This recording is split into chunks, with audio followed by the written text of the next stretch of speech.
ఈ క్లాస్లో అఫిషియల్ యొక్క డ్యూటీస్ ఏంటి, హ్యాండ్ సిగ్నల్స్ ఏంటి అనే దాని గురించి మనం డిస్కస్ చేసుకుందాం. చూడండి, అఫిషియల్స్ మొత్తము ఈ గేమ్లో 12 మంది ఉంటారు. పాత రూల్ ప్రకారము 6. 2017లో ఏకేఎఫ్ఐ కొత్త రూల్ బుక్ను రిలీజ్ చేసింది. ఈ కొత్త రూల్ బుక్ ప్రకారము 2017 కొత్త రూల్ బుక్ ప్రకారము ఎంతమంది అంటే కబడ్డీ మ్యాచ్ నిర్వహించడానికి కావాల్సిన అధికారులు 12 మంది ఉండాలి. 12 మంది అధికారులు ఉండాలి, గుర్తుపెట్టుకోవాలి. 2017కు ముందు రూల్ బుక్లో 6 మాత్రమే ఉంది. ఒకవేళ మీకు రేపు బిట్ వచ్చింది కబడ్డీ మ్యాచ్ నిర్వహించడానికి కావాల్సిన అధికారులు అని ఎంతమంది పెట్టాలంటే 12 మంది పెట్టాలి. 12 మంది లేకపోతే 6 మంది పెట్టండి. చాలా మంది కూడా 8 అని చెప్తున్నారు. 8 తప్పు, గుర్తుపెట్టుకోవాలి. ఓకేనా? కబడ్డీ మ్యాచ్ నిర్వహించడానికి కావాల్సిన అధికారులు ఎంతమంది అంటే 12 మంది. 12 మంది కొత్త రూల్ ప్రకారము. కొత్త రూల్ లేకపోతే మీరు 6కే ఆన్సర్ ఇవ్వాలి. ఎందుకంటే పాత రూల్ బుక్లో కూడా 6 ఉంది, కొత్త రూల్ బుక్లో 12 ఉంది, గుర్తుపెట్టుకోవాలా. Very very important. 8 అనేది ఎక్కడా కూడా లేదు, ఎక్కడ రూల్ బుక్లో కూడా లేదు. ఓకేనా? ఏ రూల్ బుక్లో కూడా లేదు. వెరీ వెరీ ఇంపార్టెంట్, గుర్తుపెట్టుకోవాలి. ఓకేనా? రైట్. ఈ 12 మంది ఎవరు? ఈ 12 మంది ఎవరంటే చూడు, రెఫరీ ఒకరు, అంపైర్స్ 2, స్కోరర్ ఒకరు, assistant scorers 2, line umpires 2, table officials 4. ఓకేనా? వీళ్ళు మొత్తం 12 మంది. చూడు, రెఫరీ ఒకరు, అంపైర్స్ 2 3, స్కోరర్ ఒకరు 4, అసిస్టెంట్ స్కోరర్స్ 2 6, లైన్ అంపైర్స్ 2 8 మంది, టేబుల్ అఫిషియల్స్ 4, మొత్తం 12 మంది. ఓకే. అయితే పాత రూల్ ప్రకారము ఇదిగో వీళ్ళు 6 మాత్రమే ఉండేవాళ్ళు. కొత్తగా ఈ ఎవరైతే ఉన్నారో లైన్ అంపైర్స్, టేబుల్ అఫిషియల్స్ ఈ 6 యాడ్ చేశారో గుర్తుపెట్టుకోవాలి. ఓకేనా? Referee, umpires, scorer, assistant scorer పాత రూల్ ప్రకారం ఈ 6 ఉండేవాళ్ళు. ఇప్పుడు కొత్త రూల్ ప్రకారం ఈ 6 వచ్చారు. కాబట్టి మీరు 12 ఆన్సర్ ఉంటే 12 పెట్టండి. 12 లేని పక్షంలో 6కి ఆన్సర్ ఇవ్వండి. వెరీ వెరీ ఇంపార్టెంట్, గుర్తుపెట్టుకోవాలి. ఓకేనా? రైట్. అయితే ఈ అఫిషియల్స్ ఎవరైతే ఉన్నారో, ఈ అధికారులు ఎవరైతే ఉన్నారో, ఈ అధికారులు అనే వాళ్ళకు ఏజ్ లిమిట్ ఉందన్నమాట. అంటే టెక్నికల్ అఫిషియల్స్ అంటారు. వీళ్ళు ఏమంటారు? Technical officials. ఈ టెక్నికల్ అఫిషియల్కు ఏజ్ లిమిట్ అంటే మ్యాక్సిమం ఏజ్ లిమిట్ అంటే ఎవరిని రిఫరీగా, ఎవరిని అంపైర్గా, ఎవరిని స్కోరర్గా, ఎవరిని అసిస్టెంట్ స్కోరర్గా, ఎవరిని లైన్ అంపైర్గా, ఎవరిని టేబుల్ అఫిషియల్స్గా నియమించాలి అంటే దానికి ఒక టెక్నికల్ అఫిషియల్స్ కమిటీ ఉంటుంది. ఆ టెక్నికల్ అఫిషియల్స్కి వయసు 58 సంవత్సరాల కన్నా మించకూడదు. 58 సంవత్సరాలు మాత్రమే. మ్యాక్సిమం ఏజ్ లిమిట్ 58 సంవత్సరాలు. 58 సంవత్సరాలు దాటిన వరకు కబడ్డీ అఫిషియల్గా చేయడానికి అనుమతి లేదనమాట. మ్యాక్సిమం ఏజ్ లిమిట్ ఎంత అంటే 58 ఇయర్స్. 58 ఇయర్స్ కన్నా అంతకన్నా తక్కువ ఉన్న వాళ్ళు మాత్రమే ఈ కబడ్డీ అఫిషియల్స్గా యాక్ట్ చేయడానికి ఉంటుంది. అంతకన్నా ఎక్కువ వాళ్ళకి అవకాశం లేదు, గుర్తుపెట్టుకోవాలి. ఓకేనా? అంటే ఆ తర్వాత రిటైర్మెంట్ అనే అర్థం. ఎంతవరకు అంటే 58 వరకు మాత్రమే ఉంది, గుర్తుపెట్టుకోవాలి. అయితే ఎవరికైతే 50 సంవత్సరాలు నిండాయో వాళ్ళు ఫిట్నెస్ టెస్ట్ ఖచ్చితంగా చేయాలి. ఫిట్నెస్ టెస్ట్ పెడుతుంది ఎవరంటే ఏకేఎఫ్ఐ నిర్వహిస్తుంది. Amateur kabaddi federation of India ప్రతి 2 సంవత్సరాలకు ఒకసారి ఫిట్నెస్ టెస్ట్ నిర్వహిస్తుంది అనమాట. ఫిట్నెస్ టెస్ట్ ప్రతి 2 సంవత్సరాలకు ఒకసారి నిర్వహిస్తుంది. ఆ ఫిట్నెస్ టెస్ట్ ఎవరైతే క్వాలిఫై అయ్యారో అంటే 50 సంవత్సరాలు దాటిన వారికి మాత్రమే. 50 సంవత్సరాల లోపు వాళ్ళైతే ఒకసారి క్వాలిఫై అయితే చాలు టెక్నికల్ అఫిషియల్ టెస్ట్. వాళ్ళు 50 సంవత్సరాల వరకు చేయొచ్చు. అయితే 50 సంవత్సరాలు దాటిన తర్వాత official AKFI amateur kabaddi federation of India అనేది ఫిట్నెస్ టెస్ట్ కండక్ట్ చేస్తుంది. ఆ ఫిట్నెస్ టెస్ట్లో వీళ్ళు ప్రూవ్ చేసుకోవాలన్నమాట. ఎవరైతే 50 సంవత్సరాలు దాటున్నారో వాళ్ళు ప్రూవ్ చేసుకోవాల్సి ఉంటుంది. అంటే వాళ్ళు ఫిట్గా ఉన్నారా లేదని ప్రూవ్ చేసుకోవాల్సి ఉంటుంది. ఆ టెస్ట్ ఎప్పుడు కండక్ట్ చేస్తారు? ఈ ఫిట్నెస్ టెస్ట్ ఎప్పుడు కండక్ట్ చేస్తారంటే ప్రతి 2 సంవత్సరాలకు ఒకసారి నిర్వహిస్తారు. ప్రతి 2 సంవత్సరాలకు ఒకసారి నిర్వహిస్తారు. ఎప్పుడంటే 50 సంవత్సరాల పైన. 50 సంవత్సరాలు పైబడిన వాడికి ప్రతి 2 సంవత్సరాలకు ఒకసారి ఫిట్నెస్ టెస్ట్ను నిర్వహిస్తారు. ఆ ఫిట్నెస్ టెస్ట్ ఎవరైతే క్వాలిఫై అవుతారో వారు మాత్రమే టెక్నికల్ అఫిషియల్గా యాక్ట్ చేయడానికి అవకాశం ఉంటుంది. ఎప్పటి వరకు అంటే 58 సంవత్సరాల వరకు మాత్రమే. మ్యాక్సిమం లిమిట్ 58 సంవత్సరాల వరకు మాత్రమే ఉంటుంది, గమనించుకోవాలి. ఓకేనా? రైట్. తర్వాత అయితే ఈ అఫిషియల్స్ ఎవరైతే ఉన్నారో ఈ అఫిషియల్స్ దగ్గర ఉండవలసిన ఎక్విప్మెంట్ ఏంటి? అఫిషియల్స్ దగ్గర ఉండవలసిన ఎక్విప్మెంట్ ఏంటి, పరికరాలు ఏమేంటి అంటే చూడండి, ఎక్విప్మెంట్ ఏమేమి ఉంటాయి. ఒకటి electronic stop watch, electronic stop watch. 2 whistle. 3 pen ఉండాలి. 4 వార్నింగ్ కార్డ్స్. వార్నింగ్ కార్డ్స్ ఏవైతే ఉన్నాయో నేను చెప్పాను, green card, yellow card, red card, ఆ వార్నింగ్ కార్డ్స్ ఉండాలి. తర్వాత latest IKF rule book. Latest IKF rule book అంటే international kabaddi federation rule book ఏదైతే ఉందో అది లేటెస్ట్ ఉండాలి. ఈ ఎక్విప్మెంట్ కంపల్సరీగా ఉండాలి, గుర్తుపెట్టుకోవాలి. వెరీ వెరీ ఇంపార్టెంట్, గుర్తుపెట్టుకోండి. టెక్నికల్ అఫిషియల్స్ దగ్గర ఉండవలసిన ఎక్విప్మెంట్ ఏంటంటే electronic stop watch. Stop watch అనేది ఉండాలి. తర్వాత ఖచ్చితంగా విజిల్ ఉండాలి. తర్వాత ఒక పెన్ను కూడా ఉండాలి. తర్వాత వార్నింగ్ కార్డ్స్ ఉండాలి. వార్నింగ్ కార్డ్స్ అంటే green card, yellow card, red card. నిన్న మనం క్లాస్లో చెప్పుకున్నాం. అంటే మనకి ఏదైతే రూల్స్ ఉన్నాయో రూల్స్ క్లాస్లో చెప్పుకున్నాం, గుర్తుపెట్టుకోవాలి మేడం. తర్వాత latest IKF rule book, international kabaddi federation of India rule book ఏదైతే ఉందో, latest IKF kabaddi rule book ఏదైతే ఉందో ఆ కబడ్డీ రూల్ బుక్ తప్పనిసరిగా వీళ్ళ దగ్గర ఉండాలన్నమాట, గుర్తుపెట్టుకోండి, ఇంపార్టెంట్. చూడు ఏమంటే అవి electronic stop watch, whistle, pen, warning cards and latest IKF rule book. ఎవరైతే అఫిషియేటింగ్ చేస్తున్నారో అంటే అఫిషియల్స్గా యాక్ట్ చేస్తున్నారో వాళ్ళ దగ్గర ఉండవలసిన ఎక్విప్మెంట్ ఇవి ఇంపార్టెంట్, గుర్తుపెట్టుకోవాలి. అయితే ఇప్పుడు వీళ్ళ యొక్క డ్యూటీస్ గురించి మనము చర్చించుకుందాం. ఎవరైతే అఫిషియల్స్ ఉన్నారో ఆ అఫిషియల్స్ యొక్క డ్యూటీస్ గురించి మనం ఒకసారి చర్చించుకున్నట్లయితే చూడు, రెఫరీ ఏం చేస్తాడు, అతని యొక్క విధులు ఏంటి అనేది ఒకసారి మనం డిస్కస్ చేస్తున్నాం. ఈ అఫిషియల్స్ ఎవరైతే ఉన్నారో 12 మంది, వీళ్ళ యొక్క డ్యూటీస్ గురించి మనం ఒకసారి డిస్కస్ చేద్దాం. చూడండి, రెఫరీ ఇది కబడ్డీ ఫీల్డ్ కదా.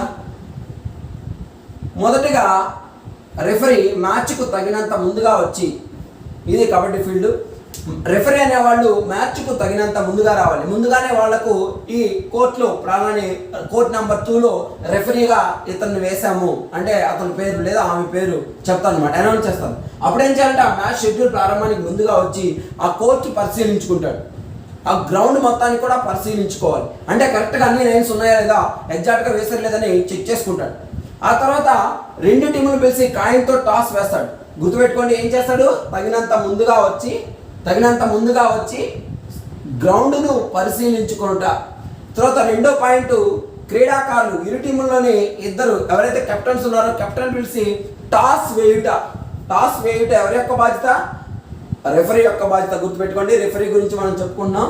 రెఫరీ మ్యాచ్కు తగినంత ముందుగా వచ్చి గ్రౌండ్ మొత్తాన్ని కూడా పరిశీలించుకోవాలి. 2 ఇరు జట్ల కెప్టెన్ పిలిచి కాయిన్తో టాస్ వేయాలి. టాస్ వేసే బాధ్యత కూడా ఎవరిదంటే రెఫరీకి ఉంటుంది.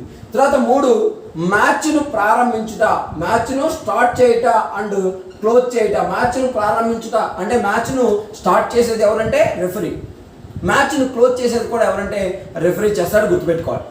ఓకేనా, మ్యాచ్ ప్రారంభించుట మరియు మ్యాచ్ ముగించుట ఎవరి యొక్క బాధ్యత అంటే రెఫరీ యొక్క బాధ్యత. తర్వాత మ్యాచ్ జరిగేటప్పుడు ఒకవేళ ఇరు అంపైర్ల మధ్య, ఇద్దరు అంపైర్లు ఉంటారు కదా, ఇరు అంపైర్ల మధ్య ఏదైనా నిర్ణయం తప్పుగా వస్తే తుది నిర్ణయం తీసుకునే అధికారి అంటే ఫైనల్ డెసిషన్ తీసుకునే అధికారి ఎవరంటే రెఫరీ, గుర్తుపెట్టుకోవాలి. ఓకేనా, ఇరు అంపైర్ల మధ్య ఏదైనా నిర్ణయం తప్పుగా వస్తే తుది నిర్ణయం తీసుకునే అధికారి ఎవరంటే రెఫరీ, గమనించాలి.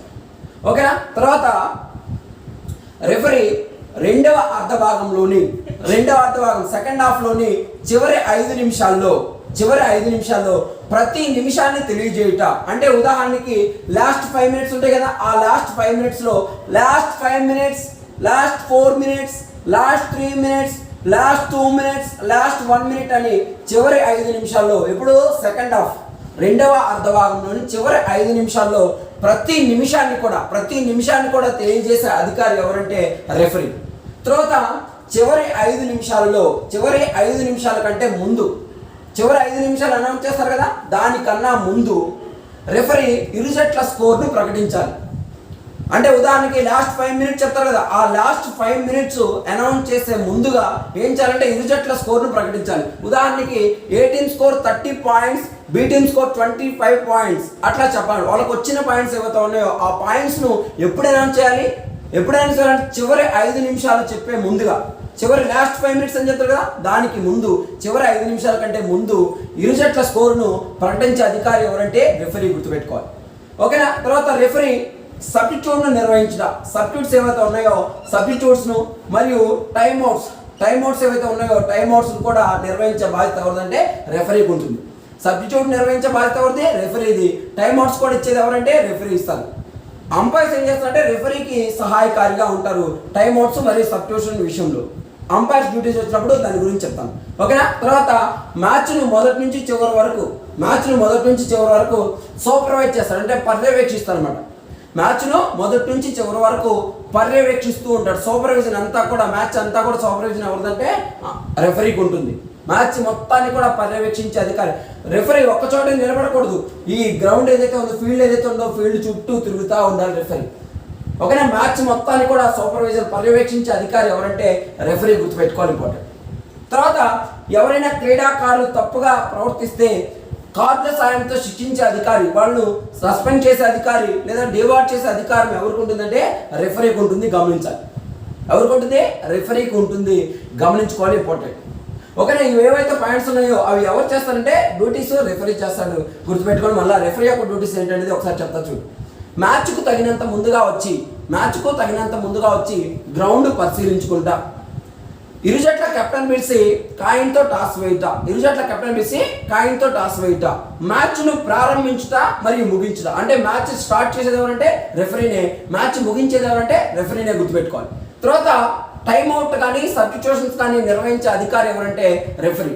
టైమ్అవుట్స్ ఇచ్చేది కూడా రెఫరీనే. తర్వాత సబ్స్టిట్యూషన్ నిర్వహించేది కూడా. సబ్స్టిట్యూషన్స్ అంటే నిన్న మనం సబ్స్టిట్యూట్ గురించి తెలుసుకున్నాం, రూల్ గురించి తెలుసుకున్నాం. దాంట్లో సబ్స్టిట్యూషన్ నిర్వహించే అధికారి ఎవరంటే రెఫరీ. తర్వాత ఇద్దరు అంపైర్ల మధ్య ఏదైనా నిర్ణయం తప్పుగా వస్తే, నిర్ణయం అనేది ఇప్పుడు ఉదాహరణకి ఆ అంపైర్ ఒక డెసిషన్ ఇచ్చాడు, ఈ అంపైర్ ఒక డెసిషన్ ఇచ్చాడు, అలా వాళ్ళిద్దరి మధ్య ఏదైనా కోఆర్డినేషన్ దెబ్బతిని అతను అవుట్ ఇచ్చాడు, ఇతను నాట్ అవుట్ ఇచ్చాడు అనుకోండి, అట్లా ఫైనల్ డెసిషన్ తీసుకునే అధికారి ఎవరంటే రెఫరీకి ఉంటుంది, గమనించాలి. తర్వాత ఎవరైనా క్రీడాకారులు తప్పుగా ప్రవర్తిస్తే కార్డుల సాయంతో శిక్షించే అధికారి కూడా రెఫరీ. తర్వాత రెండవ అర్ధ భాగంలోని చివరి 5 నిమిషాల ముందు ఇరు జట్ల స్కోరును ప్రకటించే అధికారి రెఫరీ. రెఫరీ. తర్వాత రెండవ అర్ధ భాగంలో చివరి 5 నిమిషాల్లో ప్రతి నిమిషాన్ని కూడా తెలియజేసే అధికారి referee. Last 5 minutes, last 4 minutes, last 3 minutes, last 2 minutes, last 1 minute అని అనౌన్స్ చేసే అధికారి ఎవరంటే రెఫరీ. మ్యాచ్ మొత్తాన్ని కూడా సూపర్వైజ్ చేసే అధికారి ఎవరంటే రెఫరీ. ఓకేనా. మ్యాచ్ మొత్తాన్ని కూడా రెఫరీ పర్యవేక్షిస్తాడు. రెఫరీ ఆధ్వర్యంలో మ్యాచ్ మొత్తం కూడా జరుగుతుంటుంది. ఓకేనా. వీళ్ళ అఫీషియల్స్ అందరూ కూడా రెఫరీ ఆధ్వర్యంలో ఉంటారు. ఓకేనా. రెఫరీ హోల్ అండ్ సోల్ మొత్తం కూడా రెఫరీ చూసుకుంటాడు. ఇంపార్టెంట్, గుర్తుపెట్టుకోవాలి. రెఫరీ మిమ్మల్ని అడుగుతారు చివరి రెండవ అర్ధ భాగంలో చివరి 5 నిమిషాల్లో ప్రతి నిమిషాన్ని తెలియజేసే అధికారి ఎవరు అంటే రెఫరీ. ఓకేనా. తర్వాత స్టాప్ వాచ్ తోటి సమయాన్ని రికార్డ్ చేసుకునేది కూడా రెఫరీనే, గుర్తుపెట్టుకోవాలి. స్టాప్ వాచ్ తోటి సమయాన్ని రికార్డ్ చేసుకునే అధికారి కూడా రెఫరీని. ఓకేనా. అంటే ఎంత సమయం? 20 మినిట్స్ కదా, ఆ 20 మినిట్స్ సమయాన్ని రికార్డ్ చేసుకునేది కూడా ఎవరంటే రెఫరీ, గుర్తుపెట్టుకోవాలి. ఇవి రెఫరీ యొక్క డ్యూటీస్. ఎలా అడుగుతాడు దీంట్లో బిట్టు అంటే టాస్ను నిర్వహించే అధికారి ఎవరు, లేదంటే చివరి 5 నిమిషాల్లో ప్రతి నిమిషాన్ని తెలియజేసే అధికారి ఎవరు, లేదంటే చివరి 5 నిమిషాలకు ముందు ఇరు జట్ల స్కోరును ప్రకటించే అధికారి ఎవరు, ఇరు అంపైర్ల మధ్య నిర్ణయం తప్పుగా వస్తే తుది నిర్ణయం తీసుకునే అధికారి ఎవరు, సబ్స్టిట్యూషన్ మరియు టైమ్అవుట్స్ నిర్వహించే అధికారి ఎవరు అని అలాంటి అడుగుతాను. అలాంటి అడిగినప్పుడు ఎవరు పెట్టాలి? మనం రెఫరీ పెట్టాలి. ఇంపార్టెంట్, గుర్తుపెట్టుకోవాలి. ఓకేనా. మ్యాచ్ మొత్తాన్ని కూడా సూపర్వైజ్ చేసే అధికారి ఎవరంటే రెఫరీ. ఎవరైనా క్రీడాకారులు తప్పుగా ప్రవర్తిస్తే కార్డుల సాయంతో శిక్షించే అధికారి ఎవరని అంటే రెఫరీ పెట్టాలి, గమనించండి, ఇంపార్టెంట్. ఓకేనా. ఇది. తర్వాత అంపైర్స్ ఎంతమంది ఉంటారు? 2 ఉంటారు. ఒక అంపైరు ఇటువైపు ఉంటారు, ఒక అంపైరు ఇటువైపు ఉంటారు. ఈ లాబీలో ఉండకూడదు, బయటే ఉండాలి, ఫీల్డ్ బయటే ఇక్కడ నిలబడి ఉండాలి. ఓకేనా. ఇరు అంపైర్లు అక్కడ ఉంటారు అన్నమాట. ఫీల్డ్కు బయట ఒకరు అవతల వైపు, ఒకరు యువతల వైపు నిలబడి ఉంటారు. వీళ్ళు ఏం చేస్తారంటే మ్యాచ్లో ఏవైతే నియమ నిబంధనలు ఉన్నాయో నియమ నిబంధనలు దృష్టిలో ఉంచుకొని మ్యాచ్ను మొదటి నుంచి చివరి వరకు ఏ ఆటంకం లేకుండా మ్యాచ్ నిర్వహిస్తాడు. గుర్తుపెట్టుకోవాలి.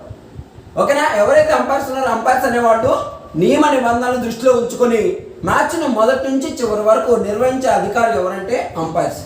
ఓకే. ఈ అంపైర్స్ ఏం చేస్తారంటే సబ్స్టిట్యూషన్ మరియు టైమ్అవుట్, రెఫరీ సబ్స్టిట్యూషన్స్ టైమ్అవుట్ చేస్తుంది కదా, అలా సబ్స్టిట్యూషన్స్ మరియు టైమ్అవుట్ సమయంలో రెఫరీకి సహాయకారిగా ఉంటారు ఎవరంటే అంపైర్స్.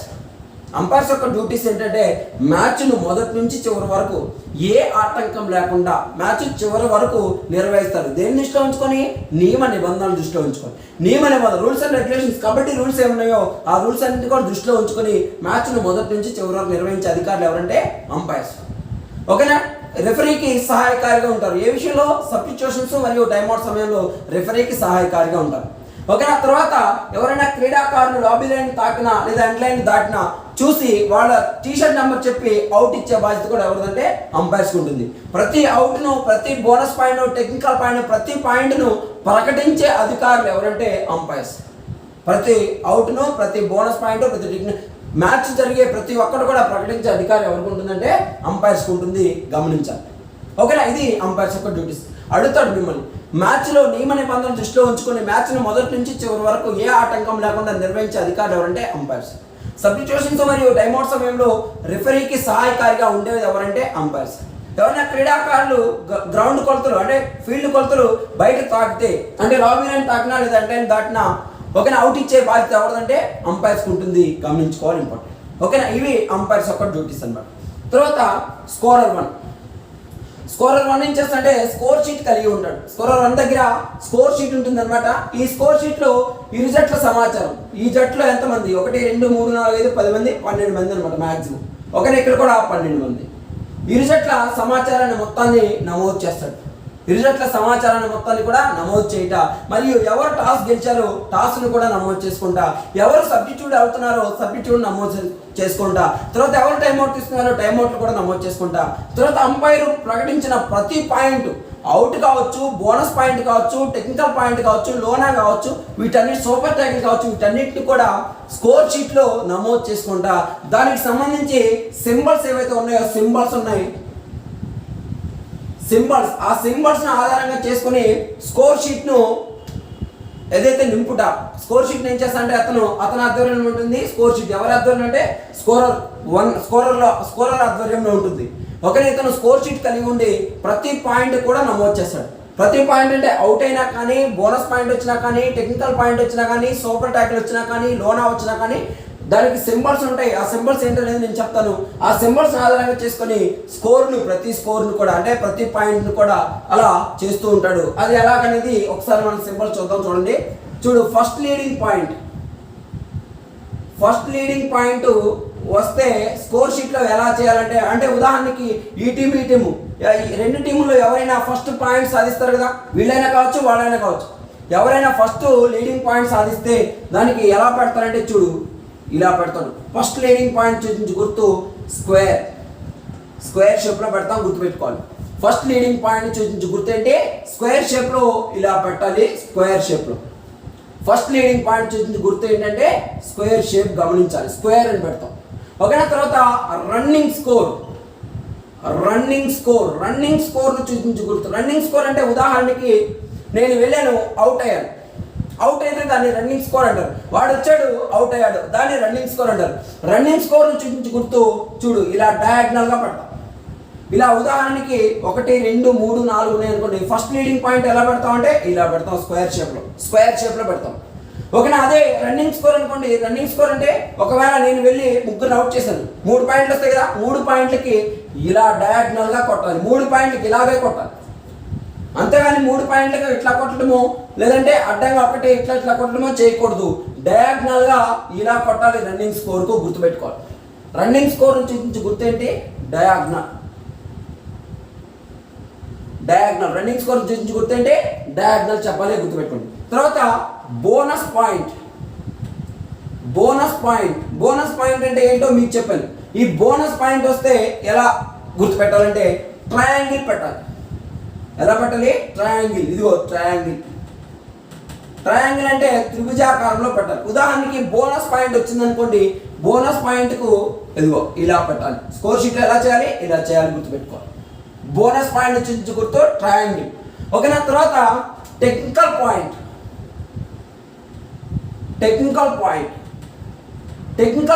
చూపించి గుర్తు. టెక్నికల్ పాయింట్ ఎప్పుడు ఇస్తారో మీకు చెప్పాను. ఇదిగో ఇది ఇలా పెడతారనమాట. ఎన్సర్కిల్డ్ అంటారు. ఏమంటారు? ఎన్సర్కిల్డ్. సర్కిల్ చేయాలి. దేనికంటే ఏదైతే నెంబర్ ఉందో ఆ నెంబర్కు ఇలా సర్కిల్ చేయాలి. దాన్ని ఎన్ సర్కిల్ అంటారు. ఏమంటారు? ఎన్ సర్కిల్ అంటారు, గుర్తుపెట్టుకోవాలి. దేనికి? Technical point. టెక్నికల్ అంటే సాంకేతికం నాకు సూచించి గుర్తు అని అడిగాడు ఒక డిఎస్సిలో. అంటే టెక్నికల్ పాయింట్ సూచించి గుర్తు ఏంటంటే ఎన్ సర్కిల్డ్. ఇగో ఇలా సర్కిల్ చేస్తాం. నెంబర్ ఏదైతే ఉందో ఆ నెంబర్ సర్కిల్ చేయడానికి ఏమంటారంటే ఎన్ సర్కిల్ అంటారు. గమనించాలి, సర్కిల్ దేనికి? టెక్నికల్ పాయింట్ సూచించి గుర్తు. తర్వాత లోనాకు సూచించి గుర్తు. లోనా లేదా ఆల్ అవుట్. లోనా లేదా ఆల్ అవుట్ అంటారు. ఆల్ అవుట్, కబడ్డీలో ఆల్ అవుట్ అంటే టెక్నికల్గా ఏమంటారంటే లోనా అంటారు. గత కనీసం ఒక 11 డిఎస్సీలు జరిగితే కనీసం 3-4 డిఎస్సీలో వచ్చింది బిట్. గుర్తుపెట్టుకోవాలి, వెరీ వెరీ ఇంపార్టెంట్. లోనా లేదా ఆల్ అవుట్. లోనాను సూచించి గుర్తు హారిజంటల్. హారిజంటల్ అంటారు. ఏమంటారు?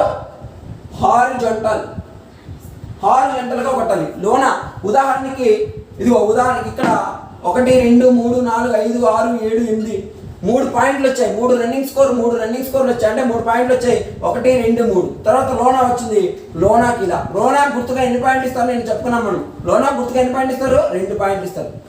అలా 2 పాయింట్లకు హారిజంటల్ అడ్డంగా కొట్టాలి. ఇంపార్టెంట్, గుర్తుపెట్టుకోవాలి. లోనాను సూచించి గుర్తు అంటే హారిజంటల్.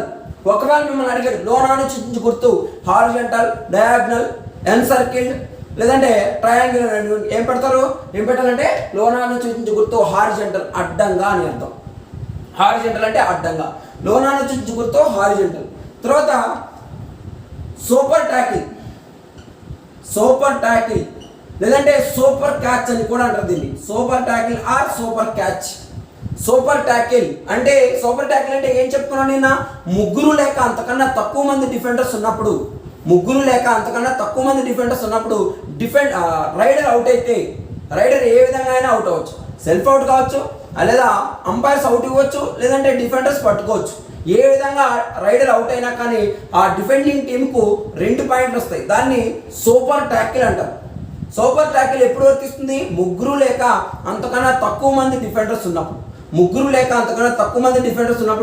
రైడర్ అవుట్ అయితే దాన్ని సూపర్ ట్యాకిల్ లేదా సూపర్ క్యాచ్ అంటారు. దీనికి గుర్తుగా ఎన్ని పాయింట్లు ఇస్తారంటే 2 పాయింట్స్ ఇస్తారు.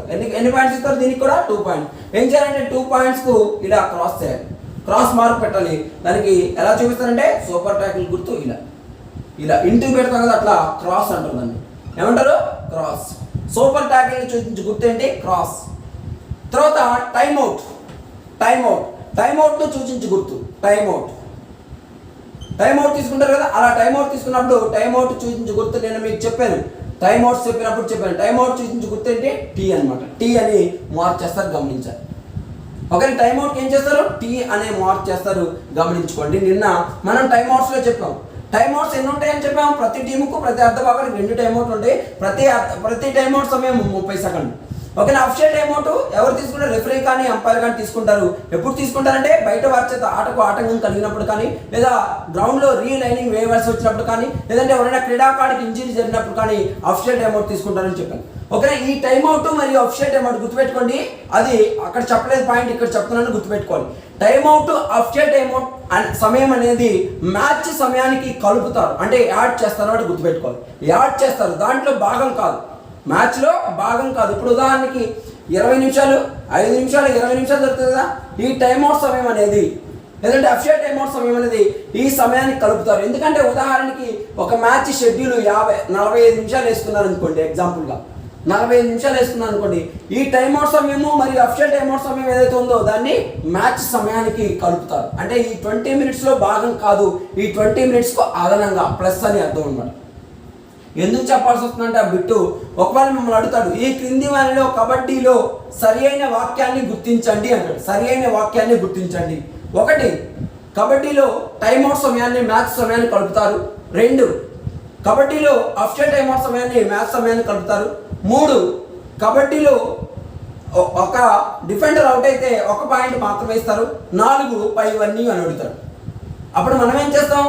ఇవి టైమ్అవుట్ సమయం, అఫిషియల్ టైమ్అవుట్ సమయం కలపరు కదా అనుకుంటాం, కానీ రూల్ ప్రకారం కలపాలి, గుర్తుపెట్టుకోవాలి. ఓకేనా? డిఫెండర్ అవుట్ అయితే 1 పాయింట్, ఓకేనా? కానీ గుర్తుపెట్టుకోవాలి, ఈ 3 కూడా కరెక్ట్ అని గుర్తుపెట్టుకోవాలి. అలా అడిగినప్పుడు ఇవి యూజ్ అవుతాయి అన్నమాట. కాబట్టి ఇంపార్టెంట్ గుర్తుపెట్టుకోండి, టైమ్అవుట్ సమయము మరియు అఫిషియల్ టైమ్అవుట్ సమయాన్ని మ్యాచ్ సమయానికి యాడ్ చేస్తారు, అంతేగాని మ్యాచ్ సమయంలో పార్ట్ కాదు, గమనించాలి. మ్యాచ్ సమయంలో భాగం కాదు, ఇది మ్యాచ్కు అదన ఎడిషన్ అనమాట, యాడ్ చేస్తారు, గమనించుకోండి. ఓకేనా? అట్లాంటి బిట్లు వచ్చినప్పుడు మనం ఆన్సర్ చేయగలగాలి. అట్లా అడిగినప్పుడు ఆన్సర్ చేసే విధంగా ఉండాలి. కాబట్టి ఈ పాయింట్ అక్కడ నోట్ చేసుకోండి. ఓకేనా? టైం అవుట్ నుంచి చూపించి గుర్తుంటే టీ పెడతారు, గమనించుకోవాలి. చూడు ఇక్కడ ఫస్ట్ లీడింగ్ పాయింట్ చూపించి గుర్తు స్క్వేర్ షేప్లో పెడతాం. ఫస్ట్ లీడింగ్ పాయింట్ చూపించి గుర్తుంటే స్క్వేర్ షేప్లో పెడతాం. ఏదైతే నెంబర్ ఉందో ఆ నెంబర్కు స్క్వేర్ వేస్తాం అనమాట, గమనించాలి. ఓకేనా? రన్నింగ్ స్కోర్ను చూపించి గుర్తు, రన్నింగ్ స్కోర్ డయాగ్నల్గా వేస్తాం. అడగని చూసినట్టే రన్నింగ్ స్కోరు డయాగ్నల్గా ఇలా కొడతాం. ఎన్ని పాయింట్లు వస్తే అన్ని పాయింట్లు డయాగ్నల్గా కొట్టాలి. ఇప్పుడు దానికి 4 అవుట్ అయ్యారు అనుకోండి, నలుగురికి 1 2 3 4 ఇలాగే కొట్టాలి, డయాగ్నల్గా కొట్టాలి, ఇలాగే కొట్టాలి. 4 అవుట్ అయితే ఇలా కొట్టడానికి అనుమతి లేదు, గమనించాలి, ఇంపార్టెంట్. ఓకేనా? తర్వాత బోనస్ పాయింట్ వచ్చింది అనుకోండి, ఏం చేస్తాము, ఆ నెంబర్కు ఇలా బోనస్ పాయింట్ పెడతాం. టెక్నికల్ పాయింట్ వచ్చింది అనుకోండి, ఎన్ సర్కిల్ చేస్తాం.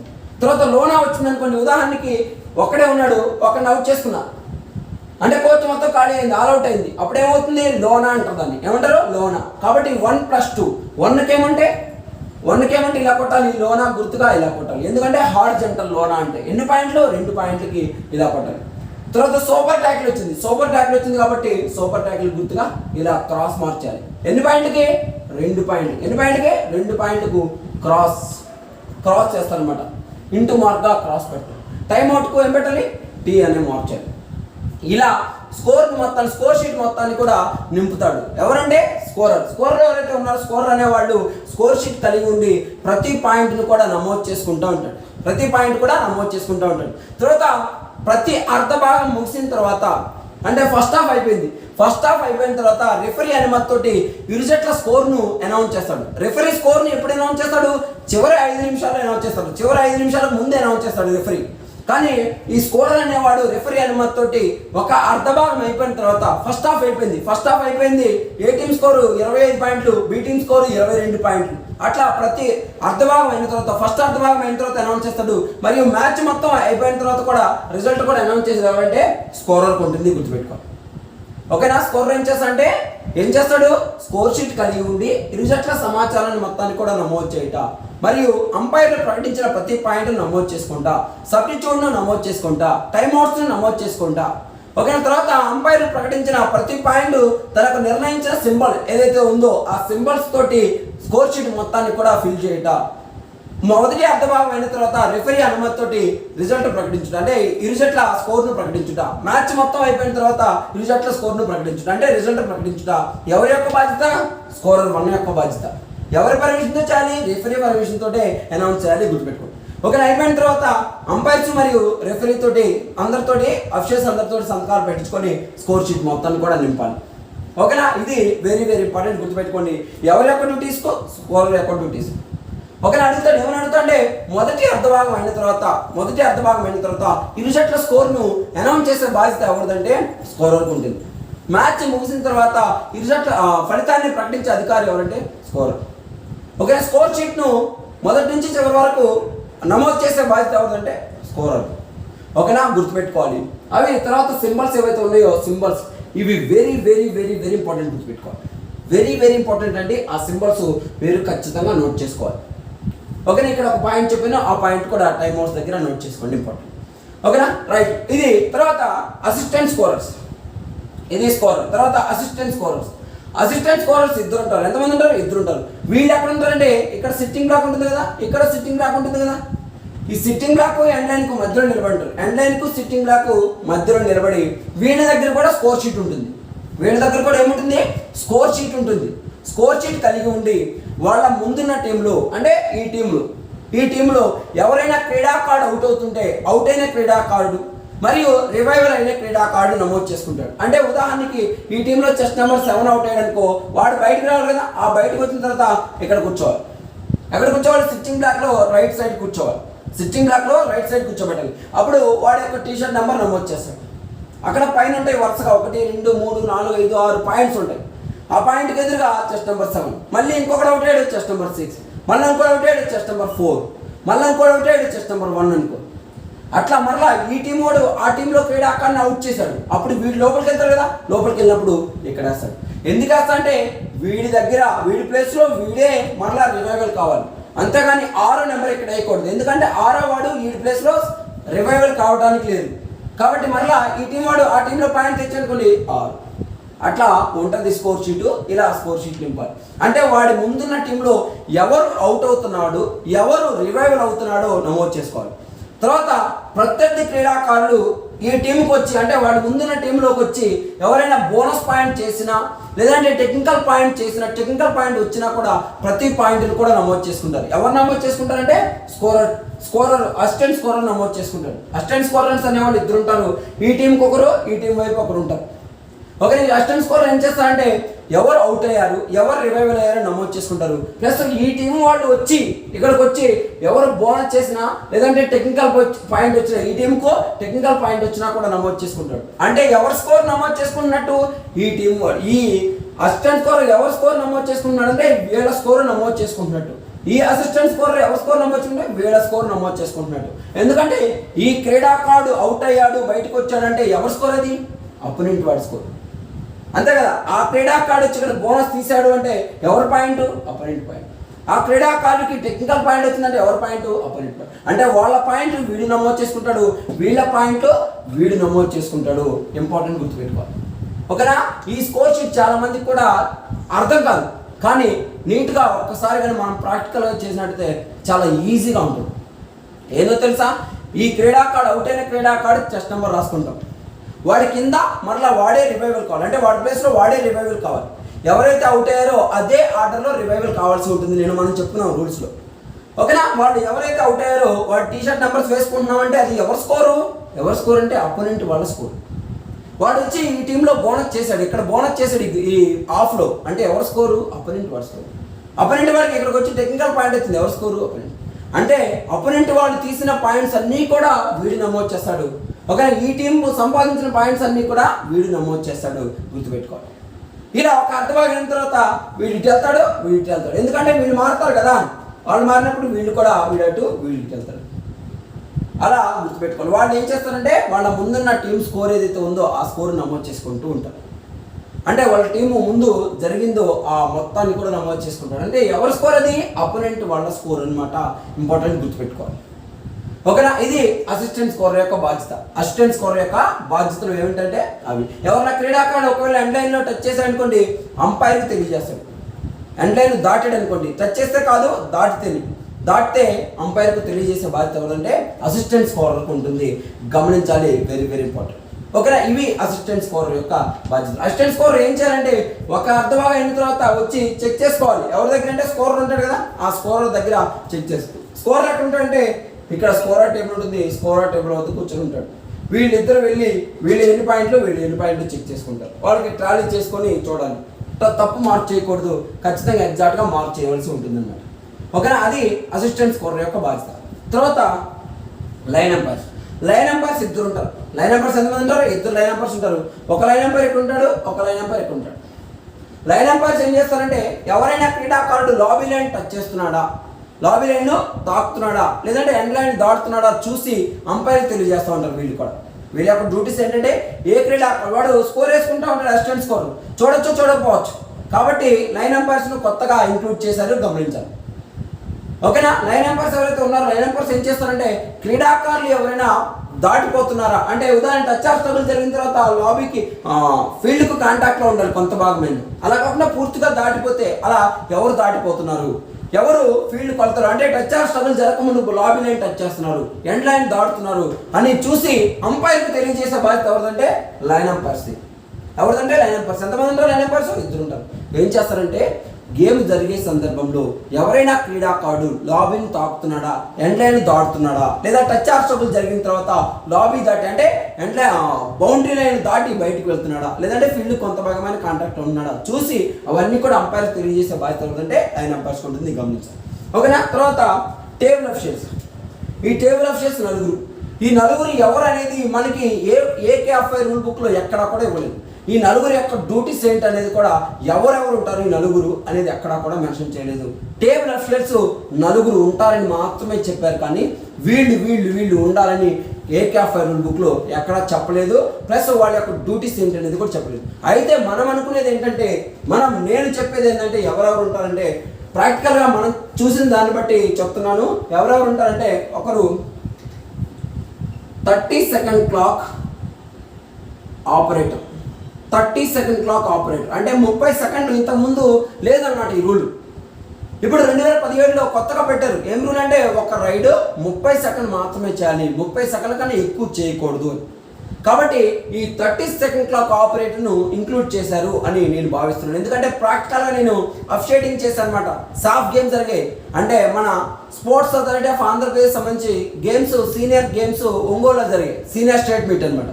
అప్పుడు నేను స్వయంగా అఫిషియల్గా యాక్ట్ చేశాను. అంపైర్గా చేశాను, మరియు రిఫరీగా చేశాను, స్కోరర్గా చేశాను, మరియు లైన్ అంపైర్స్గా, అసిస్టెంట్ స్కోరర్గా కూడా చేశాను.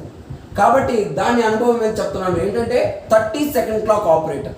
30 సెకండ్ క్లాక్ ఆపరేటర్ ఎవరైతే ఉన్నారో ఈ 30 సెకండ్స్ నమోదు చేసి 30 సెకండ్స్ రికార్డ్ చేసుకుంటాడు. రికార్డ్ చేసుకొని వాళ్ళ అసిస్టెంట్కి చెప్తాడు. Assistant 30 second clock operator, assistant 30 second clock operator ఇంకొకరు ఉంటారు. వాళ్ళు ఏం చేస్తారంటే 30 సెకండ్లు ఉంటాయి కదా, 30 సెకండ్లు అయిపోయిన తర్వాత చివరి 5 సెకండ్లు చెప్తారు. Last 5 seconds, 4 seconds, 3 seconds, 2 seconds, 1 second అని మనకి అక్కడ క్లాక్ మోగుతుంటుంది. క్లాక్ ఏదైతే ఉంటుందో ఆ క్లాక్ అనేది సౌండ్ ఇస్తుంది అన్నమాట చివరి 5 సెకండ్స్లో. ఆ 5 సెకండ్స్ అయిపోయిన తర్వాత రైడర్ను అవుట్గా పరిగణిస్తారు. ఎవరంటే అసిస్టెంట్ 30 సెకండ్ క్లాక్ ఆపరేటర్ అనమాట. ఓకేనా, 30 సెకండ్ క్లాక్ ఆపరేటర్ ఏం చేస్తారంటే 30 సెకండ్స్ రికార్డ్ చేసుకుంటూ ఉంటారు. ఓకేనా, చివరి 5 నిమిషాలు అయిపోయిన తర్వాత అంటే చివరి 5 సెకండ్లు అయిపోయిన తర్వాత ఎవరైతే టైం అయిపోయిందని అంపైర్లు తెలియజేస్తాడు. ఎవరంటే అసిస్టెంట్ అనమాట. ఏం చేస్తాడంటే బజర్ నొక్కగానే పుయ్యి అని సౌండ్ వస్తుంది. ఆ సౌండ్కి అతను 30 సెకండ్ కంప్లీట్ అయినట్టుగా అతన్ని అవుట్ ఇచ్చేస్తాడు అనమాట. అట్లా వాళ్ళు 30 second clock operate. Next do or die raid umpire. Do or die raid అనమాట. అంటే దీన్ని థర్డ్ రైడ్ అంటారు.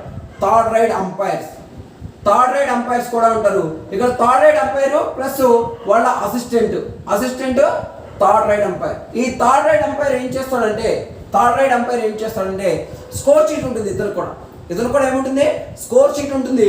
ఈ స్కోర్ షీట్లో నమోదు చేసుకుంటూ ఉంటాడు. అంటే ప్రొడక్టివ్ రైడ్ అయితే ప్రొడక్టివ్ రైడ్కి, అదే ఎంటీ రైడ్ అనుకో ఎంటీ రైడ్కి, ప్రొడక్టివ్ అయితే ప్రొడక్టివ్, ఎంటీ అయితే ఎంటీ, మళ్ళీ ఎంటీ అనుకో.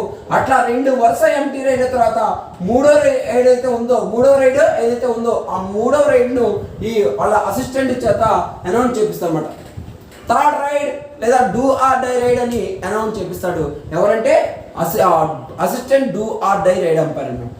ఓకేనా, డూ ఆర్ డై రైడ్ అంపైర్కి అసిస్టెంట్ ఉంటారు, అతను అనౌన్స్ చేస్తాడు. ఓకేనా, ఇంపార్టెంట్ గుర్తుపెట్టుకోవాలి. 30 సెకండ్ ఆపరేటర్ ఏం చేస్తాడంటే 30 సెకండ్ రికార్డ్ చేసుకుంటాడు. వాళ్ళ అసిస్టెంట్ చివరి 5 సెకండ్స్ అయిపోయిన తర్వాత బజర్ నొక్కుతాడు. తర్వాత do or die raid umpire, do or die raid umpire లేదా థర్డ్ రైడ్ అంపైర్ అంటారు. ఇతను కూడా స్కోర్ షీట్ ఉంటుంది. స్కోర్ షీట్లో ప్రొడక్టివ్ రైడ్ అంటే మనం చెప్తున్నాం, రైడర్ పాయింట్ పొందితే అది ఏ టీమ్ అయినా కావచ్చు, దాన్ని ప్రొడక్టివ్ రైడ్ అంటారు. అలా ప్రొడక్టివ్ రైడ్ అయితే టిక్ కొడతాడు. ఒకవేళ ఎంటీ రైడ్ అనుకో ఇలా ఇంటూ చేసుకుంటూ ఉంటారు. అలా 2 వరుస ఎంటీ రైడ్ల తర్వాత వచ్చే మూడో రైడ్ ఏదైతే ఉందో దీన్ని థర్డ్ రైడ్ అని చెప్తారు, లేదా డూ ఆర్ డై రైడ్ అని చెప్తారు. అప్పుడు వాళ్ళ అసిస్టెంట్ వేసి థర్డ్ రైడ్ అని అనౌన్స్ చేస్తున్నారు. ఇంతటితోటి థర్డ్ రైడ్ చెప్తారు. కాబట్టి ఆ థర్డ్ రైడ్లో వాడు డూ ఆర్ డై, చెయ్యి లేక చావు, అంటే వాడు పాయింట్ అనేది తీసుకురావాలా, లేదంటే పాయింట్ కోల్పోయిన రావాలి. అలా కాకుండా ఎంటీ రైడ్ వచ్చేయడం వల్ల రైడర్ని అవుట్గా పరిగణిస్తారు. ఇంపార్టెంట్ గుర్తుపెట్టుకోవాలి, do or die raid. Okay, ఇది కొత్తగా ఇంక్లూడ్ చేస్తారు అన్నమాట. డూ ఆర్ డై రైడ్ అని నినాదం ఇచ్చింది ఎవరు? మనకి గాంధీజీ నినాదం ఇచ్చాడు. ఏమని? డూ ఆర్ డై, చెయ్యి లేక చావు అని నినాదం. అది ఇక్కడ ఇంప్లిమెంట్ చేశారు. ఎక్కడంటే డూ ఆర్ డై రైడ్ అనమాట. ఓకే, 2017లో కొత్త రూల్ బుక్ ప్రకారము ఇవి ఇంక్లూడ్ అయ్యాయి. డూ ఆర్ డై అంటే వాడు పాయింట్ తీసుకున్నా రావాలా, లేదంటే పాయింట్ కోల్పోయినా రావాలి. ఎంటీ మాత్రం రాకూడదు. అలా ఎంటీగా వస్తే రైడర్ను అవుట్గా పరిగణిస్తారు. ఇవి అఫిషియల్ యొక్క duties. Very very very very important గుర్తుపెట్టుకోవాలి. తర్వాత మనకి హ్యాండ్ సిగ్నల్స్ గురించి చెప్పుకుందాం. ఇవి క్లియర్ చేశాక హ్యాండ్ సిగ్నల్స్ చెప్తాను, గమనించండి. ఓకేనా, హ్యాండ్ సిగ్నల్స్. ఇంతవరకు మనము అఫిషియల్ డ్యూటీస్ గురించి చెప్పుకున్నాం. ఇప్పుడు official hand signals. Official hand సిగ్నల్స్లో ఫస్ట్ స్టార్ట్ ద మ్యాచ్ ప్రారంభించడానికి, మ్యాచ్ ప్రారంభించడానికి ఏ విజిల్ వేయాలో గుర్తుపెట్టుకోండి. ఒకసారి మీరు కూడా రాసుకోండి నోట్స్లో. లాంగ్ అండ్ షార్ట్ విజిల్ వేయాలి. లాంగ్ అండ్ షార్ట్ విజిల్ వేయాలి. ఒక పొడవైన ఒక పొట్టి ఇలా.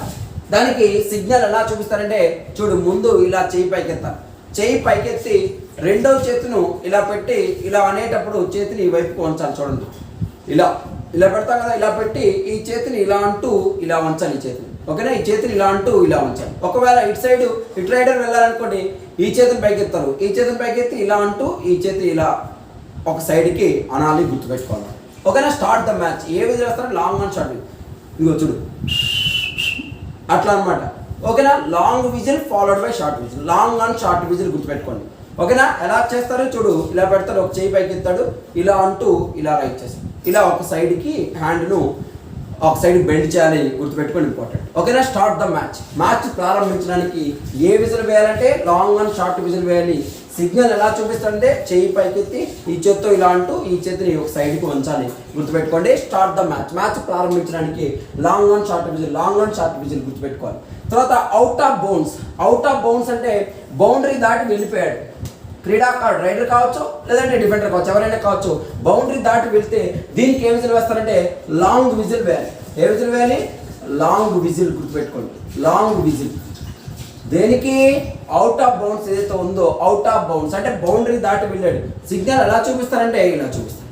ఓకేనా. సిగ్నల్ ఎలా చూపించాలంటే చూడు, ఇలా పెట్టి ఇలా చూపిస్తారు. అవుట్ ఆఫ్ బౌండ్స్ ఇలా తీసుకుంటారు కదా, ఇలా అవుట్ ఆఫ్ బౌండ్స్ అంటే బయటకు వెళ్ళిపోయారు, బౌండరీ దాటి బయటకు వెళ్ళిపోయాడు కాబట్టి out of bounds. A whistle వేస్తారో లాంగ్ విజిల్. ఓకేనా. ఇలా లాంగ్ విజిల్ వేస్తాడు. అవుట్ ఆఫ్ బౌండ్స్ సిగ్నల్, గుర్తుపెట్టుకోవాలి. ఓకేనా. Next breaking of can't. Can't break అయింది.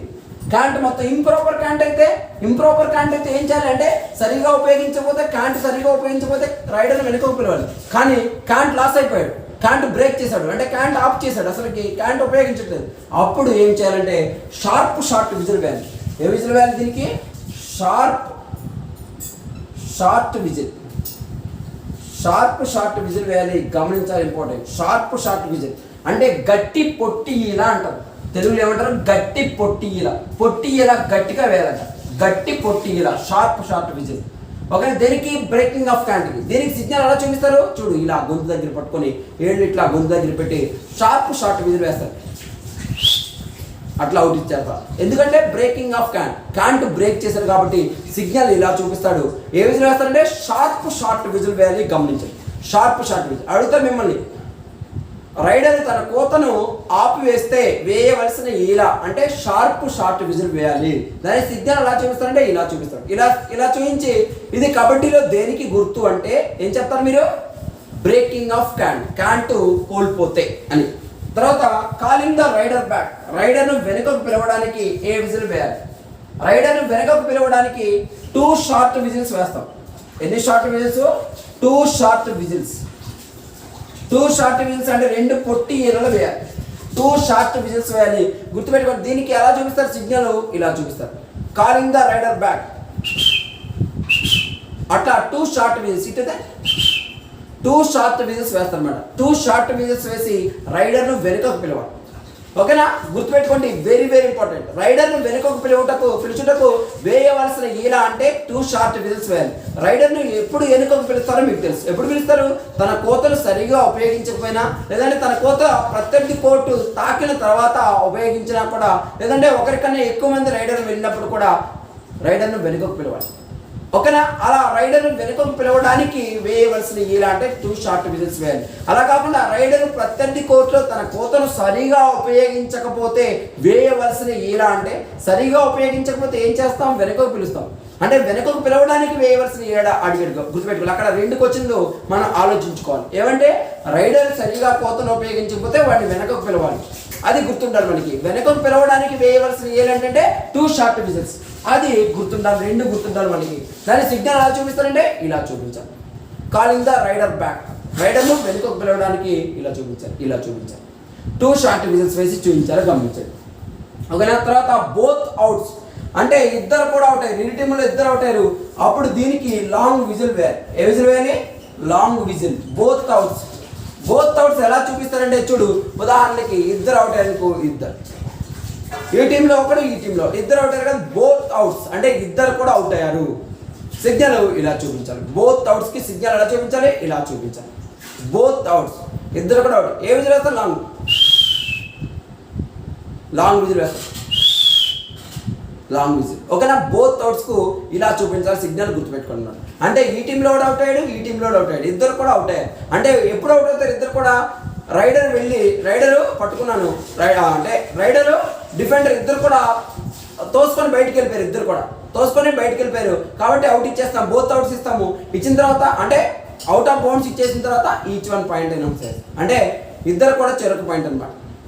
ఓకేనా, బోత్ అవుట్స్ అంటే ఇద్దరు కూడా అవుట్ అయ్యారు కాబట్టి సిగ్నల్ ఎలా చూపించాలి, ఇలా చూపించాలి. గుర్తుపెట్టుకోండి, very very very important. Both outs అంటే ఇద్దరు కూడా అవుట్ అయ్యారు, వేయవలసిన ఇలా అని అడిగినప్పుడు లాంగ్ విజిల్ వేయాలి. సిగ్నల్ ఎలా చూపించాలంటే ఇలా చూపించాలి. ఓకేనా, right. Next to declare points and outs. పాయింట్స్ను డిక్లేర్ చేయాలి, అవుట్స్ను డిక్లేర్ చేయాలి. దీనికి కూడా లాంగ్ విజిల్ వేయాలి. లాంగ్ విజిల్ వేసి ఏం చేయాలంటే, ఉదాహరణకి ఈ టీంలో ఇద్దరు అవుట్ అయ్యారు అనుకుందాం. ఈ టీంలో ఇద్దరు అవుట్ అయితే ఎవరు పాయింట్స్, వీళ్ళ పాయింట్స్. కాబట్టి వీళ్ళ పాయింట్స్ కాబట్టి చూడు, 2 ఏళ్ళు పైకెత్తాం, ఇలా పైకెత్తాం. 2 ఏళ్ళు పైకెత్తి ఈ టీం వైపు చూపిస్తాం.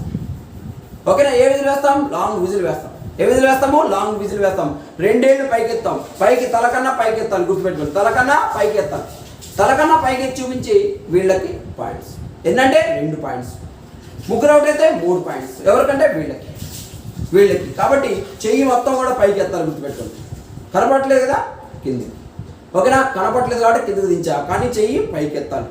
పైకెత్తి ఎవరికైతే పాయింట్స్ వస్తున్నాయో వాళ్ళ వైపు హ్యాండ్ రైట్ చేసి చూపించాలి. ఓకేనా, టు డిక్లేర్ పాయింట్స్ అండ్ అవుట్స్కు లాంగ్ విజిల్ వేయాలి. 3 పాయింట్ లేదా బోనస్ పాయింట్ కూడా వచ్చిందనుకో, 3 points plus bonus point. 3 points bonus point ఇట్లా చూపించాలి. 3 పాయింట్స్ బోనస్ పాయింట్ ఎవరికి, వీళ్ళకి. ఓకేనా, 4, 5, 6 పాయింట్లు వచ్చి అనుకోండి, ఇలా 6 పాయింట్ చూపించి వీళ్ళకి చూపించాలి. 7 పాయింట్లు వచ్చి అనుకోండి, 7 పాయింట్ వీళ్ళకి. 7 పాయింట్లు అంటే 2, 5 చూపిస్తాం. ఓకేనా, ఇది ఇంపార్టెంట్ గుర్తుపెట్టుకోండి. ఒక రైడ్లో గరిష్టంగా ఎన్ని పాయింట్లు వస్తాయి, ఎన్ని పాయింట్లు రావడానికి అవకాశం ఉంది, 10 పాయింట్లు రావడానికి అవకాశం ఉంది. ఒక రైడ్లో 10 పాయింట్లు రావడానికి అవకాశం ఉంది. ఎట్లా వస్తాయి 10 పాయింట్లు, ఎట్లా వస్తాయి? 7 ఉంటారు కదా, 7 ప్లస్ 2 9 కదా. 10 పాయింట్లు ఎట్లా వస్తాయి? 10 పాయింట్లు ఎట్లా వస్తాయి అంటే టెక్నికల్ పాయింట్ ఇచ్చాను అనుకోండి, 7 ప్లస్ 2 9 ప్లస్ 1 10 పాయింట్లు రావాలి. కాబట్టి గుర్తుపెట్టుకోవాలి. ఓకేనా, very very very very important గుర్తుపెట్టుకోవాలి. ఓకేనా, డిక్లేర్ అండ్ పాయింట్స్ ఎలా చూపిస్తారు సిగ్నల్, ఎన్ని పాయింట్స్ అయితే వచ్చాయో అన్ని పాయింట్స్ రైట్ చేయాలి. తర్వాత ఎవరికైతే వచ్చాయో వాళ్ళ వైపు చూపించాలి. ఇంపార్టెంట్. ఏ విజిల్ వేయాలి, లాంగ్ విజిల్ వేయాలి, గమనించాలి. తర్వాత బోనస్ పాయింట్. బోనస్ పాయింట్కు విజిల్ వేయకూడదు. మనం చెప్పుకున్నాం, బోనస్ పాయింట్ వస్తే బోనస్ పాయింట్ విజిల్ వేయకూడదు. ఎవరికైతే వచ్చిందో ఆ వైపు చూపించాలి. ఎప్పుడు చూపించాలి, బోనస్ పాయింట్ ఎప్పుడు ప్రకటించాలి, రైడ్ పూర్తిగా కంప్లీట్ అయిన తర్వాత మాత్రమే ప్రకటించాలి. అంతేగాని రైడ్ జరుగుతున్నప్పుడు ప్రకటించకూడదు. రైడ్ ఎప్పుడైతే కంప్లీట్ అయి వచ్చేసాడో అప్పుడు బోనస్ అని చెప్పాలి. ఏం చెప్పాలి, బోనస్ అని ఇట్లా తంపర ఇచ్చేయాలి. అంతేగాని బోనస్ పాయింట్కు విజిల్ వేయకూడదు. రైడ్ కంప్లీట్ అయిన తర్వాత మాత్రమే బోనస్ పాయింట్ ప్రకటించాలి. బోనస్ సిగ్నల్ ఎలా చూపిస్తారు, ఇలా చూపిస్తారు. బోనస్ వీడికి వచ్చిందనుకో బోనస్ అని అరిచి అంటే నోట్ తోటి చెప్పాలి. బోనస్ అని ఇట్లా చూపించాలి. ఏ టీం వైపు చూపిస్తున్నామో ఆ టీంకు అని బోనస్ అని అంటారు. ఆ టీం వైపు చేయి చూపించాలి. దీనికి విజిల్ వేయకూడదు, ఇంపార్టెంట్ గుర్తుపెట్టుకోవాలి. Next push or pull. నేను చెప్తున్నాను, రైడర్ కానీ లేదా డిఫెండర్ కానీ ఎవరైనా కానీ పుష్ కానీ పుల్ కానీ చేయకూడదని చెప్పాం. అవును కదా, పుష్ అంటే ఇలా పుష్ చేయడం, పుల్ అంటే ఇలా లాగడం. అలా పుష్ కానీ పుల్ కానీ చేయకూడదు. అలా చేస్తే తప్పుగా పరిగణించబడుతుంది కదా. దానికి సిగ్నల్ ఎలా చూపిస్తారంటే చూడు, దానికి వేయవలసిన ఇలా లాంగ్ విజిల్ వేయాలి. ఏ విజిల్ వేయాలి, లాంగ్ విజిల్ వేయాలి. సిగ్నల్ ఎలా చూపించాలంటే పుష్ ఆర్ పుల్కి ఇలా చూపించాలి. పుష్ ఆర్ పుల్కి ఎలా చూపించాలి, ఇలా చూపించాలి సిగ్నల్. ఏ విజిల్ వేయాలి, లాంగ్ అని ఇలా చూపించాలి. లాంగ్ విజిల్ వేయాలి, గుర్తుపెట్టుకోండి. పుష్ ఆర్ పుల్కి వేయవలసిన ఏంటంటే లాంగ్ విజిల్ వేయాలి, సిగ్నల్ ఇలా చూపించాలి. ఓకేనా, రైట్. తర్వాత operating scissors or dangerous play. Operating scissors or dangerous play అంటే నిన్న మనం చెప్పుకున్నాం, క్రీడాకారుని ఇంజురీ జరిగే విధంగా పట్టుకోకూడదు, ప్లస్ షోల్డర్ కన్నా పైన పట్టుకోకూడదు. తర్వాత వాడికి సిజరింగ్ చేయకూడదు, అంటే కత్తెర మాదిరిగా వాడి కాళ్ళను కానీ చేతులను కానీ ఇరిచే విధంగా ప్రయత్నించకూడదు అని నిన్న మనం డిస్కస్ చేస్తున్నాం. డేంజరస్ ప్లే చేయకూడదు అనమాట. అంటే డేంజర్గా ఆడకూడదు. అలా ఆడితే తప్పుగా పరిగణించి వాడి కార్డుల సాయంతో శిక్షిస్తారు కదా. అయితే ఇక్కడ దానికి వేయవలసిన ఇలా ఒకవేళ సిజరింగ్ చేశారనుకోండి, ఆపరేటింగ్ సిజరింగ్ చేస్తున్నారు అంటే వాడు చెయ్యి ఇచ్చారనుకునే అలా ప్రయత్నం జరిగినా లేదంటే డేంజరస్గా కానీ ఆడుతుంటే దానికి ఏ విజిల్ వేస్తారంటే షార్ట్ కంటిన్యూస్ విజిల్ వేయాలి. షార్ట్ కంటిన్యూస్ విజిల్ వేయాలి. ఎప్పటి వరకు అంటే స్ట్రగుల్ ఆగేంత వరకు. ఉదాహరణకి వాడిని పట్టుకొని వాడి కాళ్ళు విరిచేస్తున్నారు, చెయ్యి విరిచేస్తున్నారు, లేదా మెడ విరిచేస్తున్నారు అనుకుందాం ఎగ్జాంపుల్గా. లేదంటే డేంజరస్గా ఆడుతున్నారు, డేంజరస్గా పట్టుకున్నారు అనుకోండి. అప్పుడు ఏం చేయాలంటే షార్ట్ కంటిన్యూస్ విజిల్ వేసి ఆపాలి. షార్ట్ కంటిన్యూస్ విజిల్ అంటే షార్ట్ విజిల్ కంటిన్యూగా వేస్తూ ఉండాలి. షార్ట్ విజిల్ ఏం చేయాలి? కంటిన్యూగా వేస్తూ ఉండాలి. ఎప్పటి వరకు? వాళ్ళు ఆగేంత వరకు. దానికి సిగ్నల్ ఎలా చూపిస్తారంటే ఇలా చూపిస్తారు, operating scissors or dangerous play. ఇలా సిగ్నల్ ఇలా చూపిస్తారు, ఆపరేటింగ్ సిజార్ లేదా డేంజరస్ ప్లే. సిగ్నల్ ఎలా చూపించాలి? ఇలా చూపించాలి. గుర్తుపెట్టుకోండి. ఏ విజిల్ వేయాలి? షార్ట్ కంటిన్యూస్ విజిల్ వేయాలి. గమనించుకోండి. ఓకేనా? ఇలా చూపించాలి. గుర్తుపెట్టు. తర్వాత వార్నింగ్ కార్డులు ఇస్తాం కదా, అప్పుడు ఎవరికైనా వార్నింగ్ ఇస్తున్నాం అనుకోండి, కార్డు చూపించాలి. కార్డు ఖచ్చితంగా కార్డ్స్ అనేవి ఉండాలి. నేను ఇందా చెప్పాను, అఫ్షేర్స్ దగ్గర ఉండవలసినవి 5 ఎక్విప్మెంట్ ఉండాలి. ఒకటి ఎలక్ట్రానిక్ స్టాప్ వాచ్ ఉండాలి, 2 విజిల్ ఉండాలి, పెన్ ఉండాలి, వార్నింగ్ కార్డ్స్ ఉండాలి, latest IKF kabaddi rule book ఉండాలని చెప్పుకున్నాం. కాబట్టి వార్నింగ్ కార్డ్స్ అనేవి తప్పకుండా ఉండాలి. వార్నింగ్ కార్డ్ చూపిస్తారు. చూపించి ఎవరైతే క్రీడాకారున్నారో వాడి వైపు ఏలు పెట్టి చూపిస్తారు. చెస్ట్ నెంబర్ 5 లేదంటే టీషర్ట్ నెంబర్ 8, టీషర్ట్ నెంబర్ 10 అట్లా ఏలు పెట్టి వాడి వైపు చూపిస్తారు. వార్నింగ్. దీనికి కూడా ఏ విజిల్ వేరనమాట, వాడి వైపు ఏలు పెట్టి చూపిస్తారు. గమనించుకోవాలి, ఇంపార్టెంట్. వార్నింగ్కు సిగ్నల్ ఇలా చూపిస్తారు. ఓకే, ఎవరైతే ఉన్నారో ఆ క్రీడాకారుడు వైపు చూపుడు వేలు చూపించాలి. ఇంపార్టెంట్ గుర్తుపెట్టు. తర్వాత time out or temporary suspension. Time out అంటే మనం టైమ్అవుట్ తీసుకున్నా కానీ లేదంటే టెంపరీగా గేమ్ ఆపాలనుకున్నాం. టెంపరరీ సస్పెన్షన్ అంటే ఉదాహరణకి ఏదైనా అంతరాయం వల్ల మ్యాచ్ ఆగిపోతుంది అనుకోండి, దాన్ని టెంపరరీ సస్పెన్షన్ అంటారు. ఓకే, టెంపరరీ సస్పెన్షన్కు సిగ్నల్ ఎలా చూపిస్తామంటే ఇలా చూపిస్తాం. ఎలా చూపించాలి? చూడు, ఇలా పెట్టి ఇలా చూపిస్తాం. టైమ్అవుట్ కూడా ఇదే, టెంపరరీ సస్పెన్షన్ కూడా ఇదే సిగ్నల్ చూపించాలి. దీనికి ఏ విజిల్ వేస్తారంటే ఏ లాంగ్ అండ్ షార్ట్ విజిల్ వేయాలి. ఏ విజిల్ వేయాలి? లాంగ్ అండ్ షార్ట్ విజిల్ వేయాలి. లాంగ్ అండ్ షార్ట్ విజిల్ వేయాలి. గుర్తుపెట్టుకోండి. టైమ్అవుట్కు వేయవలసిన ఏంటి? లాంగ్ అండ్ షార్ట్ విజిల్ గమనించాలి. టైమ్అవుట్కు వేయవలసిన ఇలా లాంగ్ అండ్ షార్ట్ ఇదిగో అంటారు అన్నమాట. గుర్తుపెట్టుకోవాలి. ఓకేనా? టైమ్అవుట్స్ కానీ టెంపరరీ సస్పెన్షన్ కానీ ఎలా చేయాలి?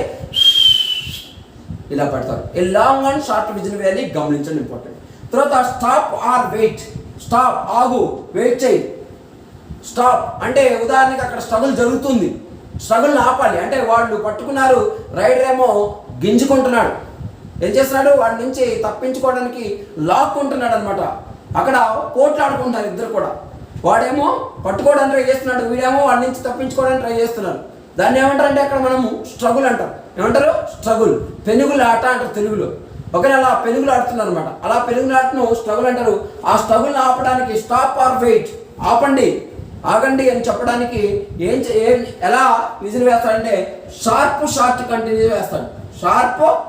షార్ట్ కంటిన్యూస్ విజిల్ అంటే పొట్టి ఏలలో గట్టిగా వేస్తాడు. కంటిన్యూగా పొట్టి ఏలలో గట్టిగా. ఇందాకేమో ఇక్కడ పొట్టి ఏలలో వేస్తాడు కంటిన్యూగా, ఇక్కడ షార్ట్ విజిల్, అక్కడ షార్ట్ కంటిన్యూస్ విజిల్, ఇక్కడ షార్ట్ కంటిన్యూస్ విజిల్ అనమాట.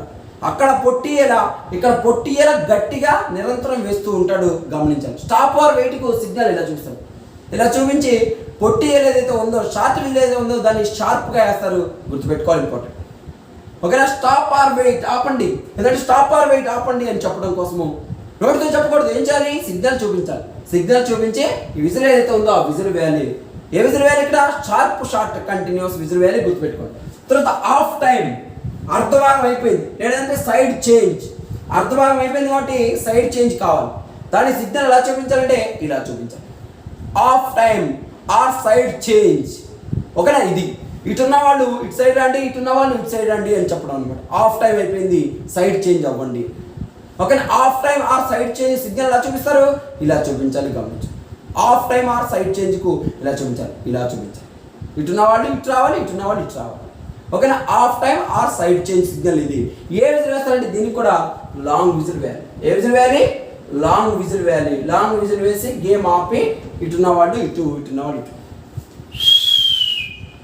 అని ఇలా చూపిస్తారు అన్నమాట. Okay, half time or side change గుర్తుపెట్టుకోవాలి, మర్చిపోకూడదు. Right, next match is over. Match complete అయిపోయింది.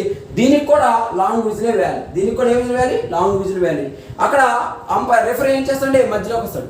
రెఫరీ మధ్యలో అంటే మిడ్ లైన్ దగ్గరికి వస్తాడు. బయటే మిడ్ లైన్ దగ్గరికి వచ్చి నిలబడి అని చెప్పి చూపిస్తాడు. ఇలా సిగ్నల్ చూపిస్తాడు అని చూపిస్తాడు.